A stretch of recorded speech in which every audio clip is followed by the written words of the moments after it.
Que l'Éternel nous aide. Le deuxième principe à respecter, ça se trouve dans 2 Rois 2, 19 à 20. 2 Rois 2, 19 à 20. 2 Rois 2, 19 à 20. Le deuxième principe à respecter.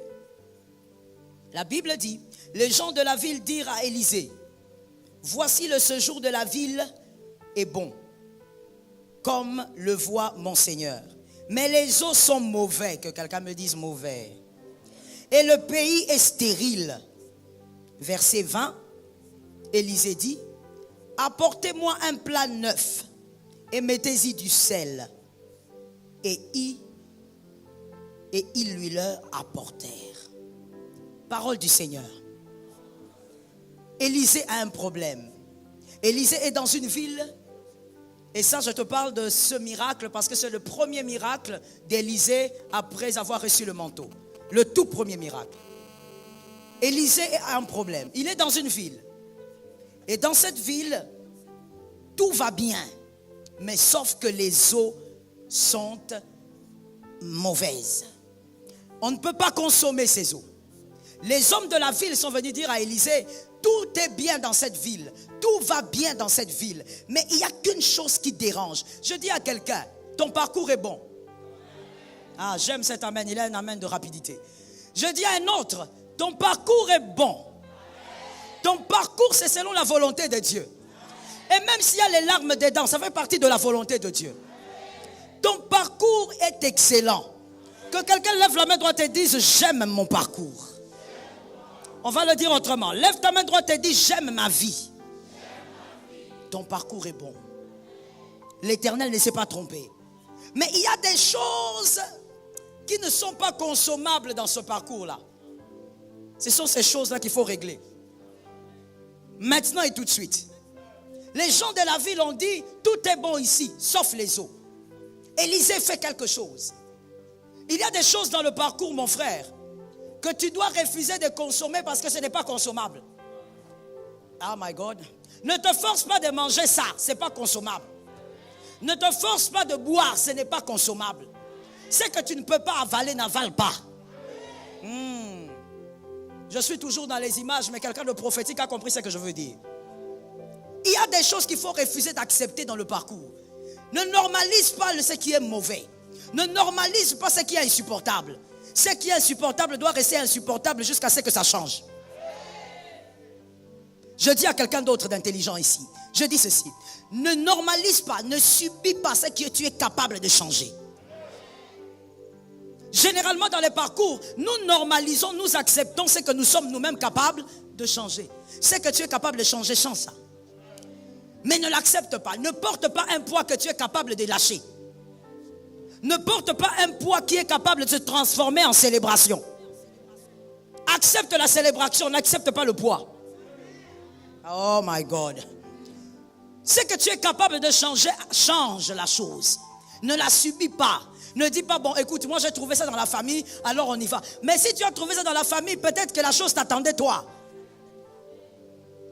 C'est donc à toi de changer cette chose-là. Est-ce que vous savez que ça existe aussi dans les familles? Une chose bizarre qui a toujours été là, mais la vérité c'est quoi? C'est que la chose attendait quelqu'un. Je n'ai pas entendu les amens. Ou alors tu comprends pas ce que je dis. Je répète donc. Il y a des choses très bizarres qui existent dans la famille et que tu as trouvé parce que ces choses attendaient un libérateur. Alors ça doit quitter la famille au nom de Jésus. Moïse est né. Lorsqu'il est né, on était en train d'assujettir, de dominer, de faire souffrir, de mortifier les Juifs. Mais lorsque Moïse est né, c'était déjà une prophétie pour dire que cette mortification devait s'arrêter. Est-ce que quelqu'un m'entend bien? La vérité, je vais te dire une chose. À quel moment est-ce que la libération des Juifs a vraiment eu lieu? La libération des Juifs a vraiment eu lieu le jour où Moïse a tué le premier Juif. Plutôt, le premier Égyptien. Le premier Égyptien, le jour où Moïse l'a tué, tout avait commencé. Parce que ce jour-là, le libérateur a eu conscience. Il a pris conscience que ça, ce n'était pas normal. Dans le parcours, même si tu as trouvé la chose, ce qui n'est pas normal, on ne consomme pas. Je n'ai pas entendu, j'ai besoin des amens. Je comprends que tu me donnes un mauvais amen. Si tu continues, je vais te sortir, je vais te remplacer avec d'autres types de personnes. Je dis ceci. Pourquoi je dis que c'est normal? Parce que généralement, le Congolais, il aime supporter, il aime accepter même ce qui n'est pas normal. Voilà pourquoi quand quelqu'un parle de ce qui n'est pas normal, on cherche à le faire disparaître. Parce que le Congolais aime accepter, acclamer les bêtises. Je dis à quelqu'un, ce qui n'est pas normal, on n'accepte pas. Ce qui n'est pas consommable, on n'accepte pas. Ce qui n'est pas acceptable, on accepte. Est-ce que quelqu'un comprend bien? Est-ce que je peux parler? Non, libère-moi 3 amens que je parle. Je vais dire quelque chose sur la nation parce que je le sens dans mon esprit. Voilà pourquoi, mon frère, nous n'accepterons jamais, en tout cas nous les Congolais équilibrés, que dans ce pays, là où c'est le pays d'abord, je dis d'abord du Congolais, que quelqu'un d'un autre pays soit mieux traité que celui qui est chez lui. Dans tous les pays du monde, on traite d'abord mieux les autochtones et ensuite les étrangers. Je dis à quelqu'un ceci, d'abord la terre du Congo pour... C'est normal que tu ne me donnes pas un amen. On ne peut, my God, on n'accepte pas la bêtise. Vous savez, on n'accepte pas la bêtise au nom d'un certain régime. Il y a des gens qui viennent, non, vous savez, ça fait 32 ans que Mobutu, écoutez, Mobutu est parti il y a très longtemps. Il faut nous laisser avec ce genre de discours-là. On n'accepte pas la bêtise parce que la bêtise a duré. Même si elle a duré, elle doit s'arrêter. Même si elle a traîné, elle doit s'arrêter. On ne consomme pas certaines choses. Ce qui n'est pas consommable n'est pas consommable. Oh non, vous voyez, nous avons duré sur cette montagne. Même si on a duré. Même si on commence à avoir des cheveux blancs. Même au dernier jour de notre vie.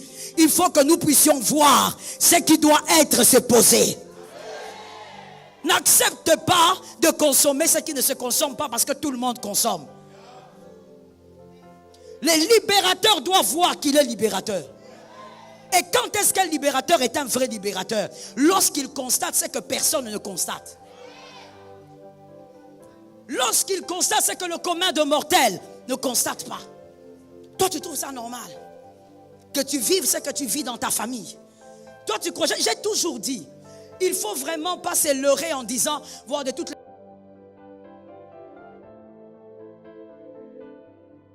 Dans un instant, s'affichera à ta gauche une vidéo où Pasteur Joël te parle de comment reconnaître les ennemis cachés de ta vie. Ils sont là à tes côtés, mais dans l'ombre, c'est eux qui détruisent ta vie.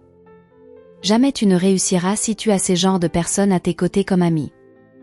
Car ils ne t'aiment pas réellement et n'avantageront pas ta vie. Beaucoup de personnes ont déjà témoigné. Que le Seigneur t'ouvre les yeux pour que tu saches les ennemis qui sont derrière ton échec.